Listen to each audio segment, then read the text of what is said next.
The words cut through the air like glass. "You're too ugly, and you're too skinny. You'll never be a star." 12 people in the room stopped breathing. The overhead lights hummed in the silence. Audrey Hepburn stood perfectly still, her hands clasped behind her back, looking directly at the most powerful man in Hollywood. Hal Wallis didn't blink. He'd built careers and destroyed them with sentences shorter than that one. Paramount Pictures was his kingdom, and he was used to people trembling when he spoke. But the young woman in front of him wasn't trembling. She was thinking. It was March 15th, 1953.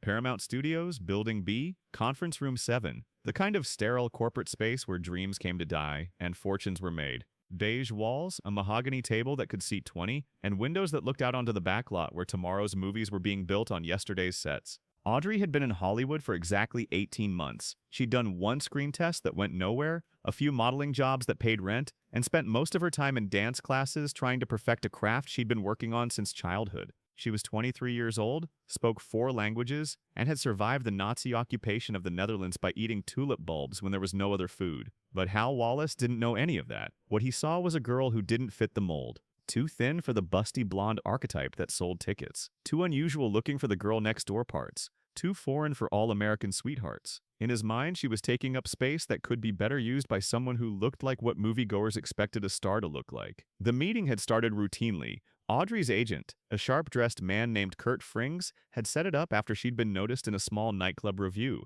Wallis was always looking for fresh faces, and Frings thought Audrey might fit into one of Paramount's upcoming productions. Something small, background work, maybe a line or two. Wallis had looked at her headshots with the kind of dispassionate efficiency he brought to every business decision. Then he'd looked at Audrey herself, sitting straight-backed in a simple navy dress she'd sewn herself, her dark hair pulled back in a style that emphasized her prominent cheekbones and large eyes. That's when he delivered his verdict. The room contained 12 people, Wallis behind his massive desk, his assistant, a nervous young man who took notes on everything. 2 other Paramount executives who'd been pulled into the meeting, Audrey's agent, a casting director, a publicist.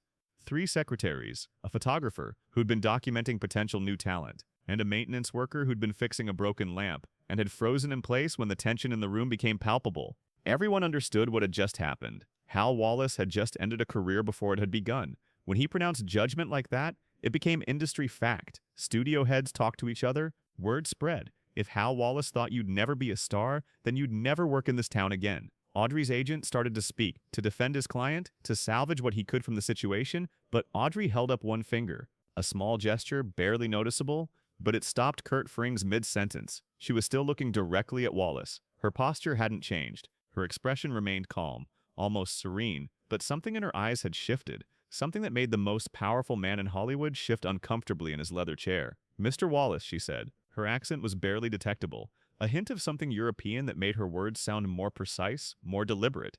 "May I ask you something?" Wallis had been expecting tears, maybe anger, possibly a dramatic exit. He certainly hadn't been expecting a question delivered in the tone you'd use to ask for tea. "Go ahead," he said. "When you look at me, what do you see?" It wasn't the question he'd been expecting.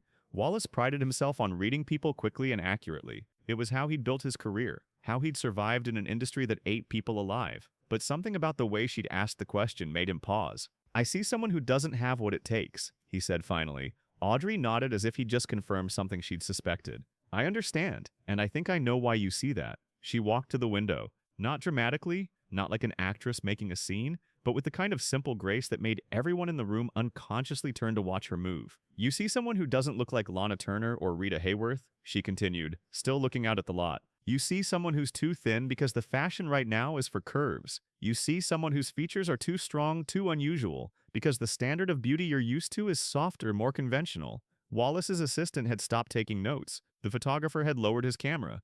Everyone was listening now, even the maintenance worker who should have finished with the lamp and left 10 minutes ago.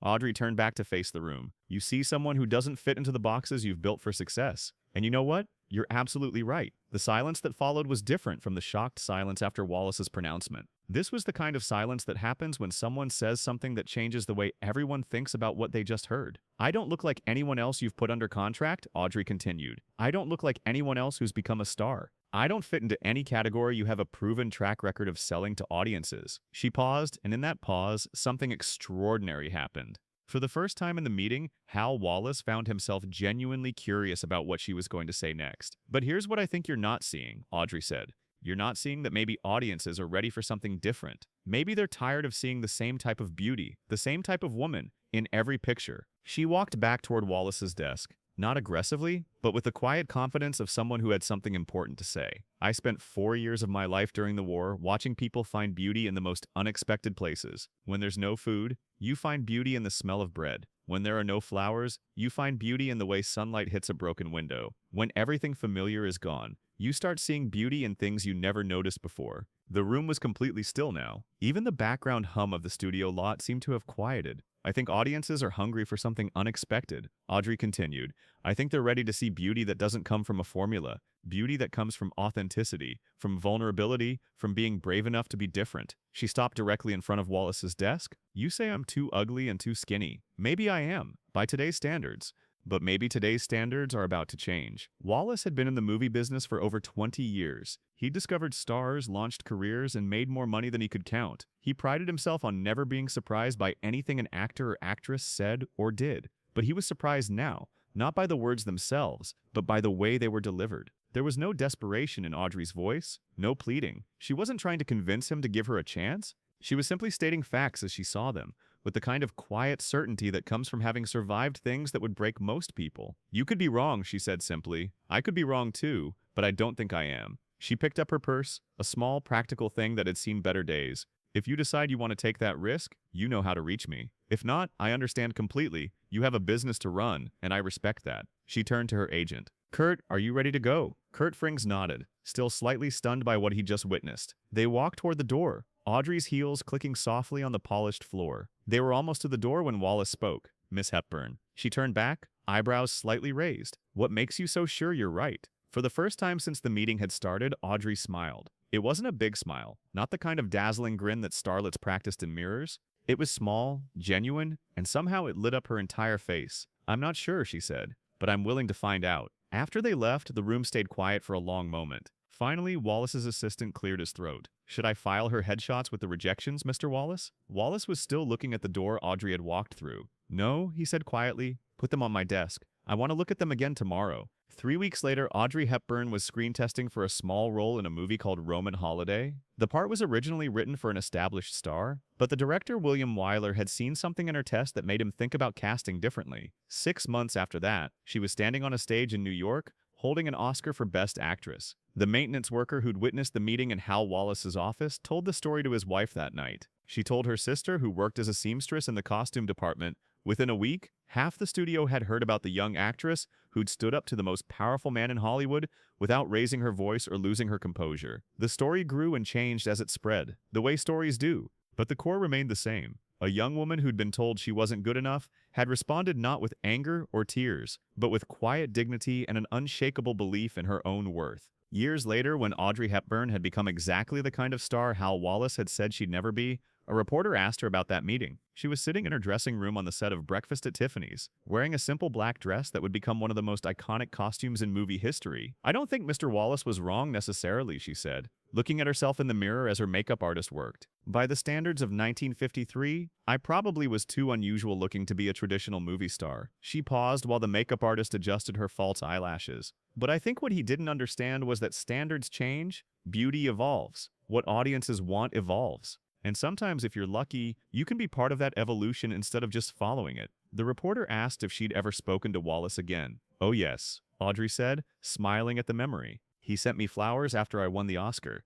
The card said, I stand corrected. It was very gracious of him. But that wasn't the end of the story. The real end came years later. In 1964, when Hal Wallis was putting together a new picture and specifically requested Audrey Hepburn for the lead role. By then, she was the highest paid actress in Hollywood, and her asking price was well beyond what his budget could accommodate. When his assistant told him they couldn't afford her, Wallis thought for a moment. Then he picked up the phone and called her agent himself.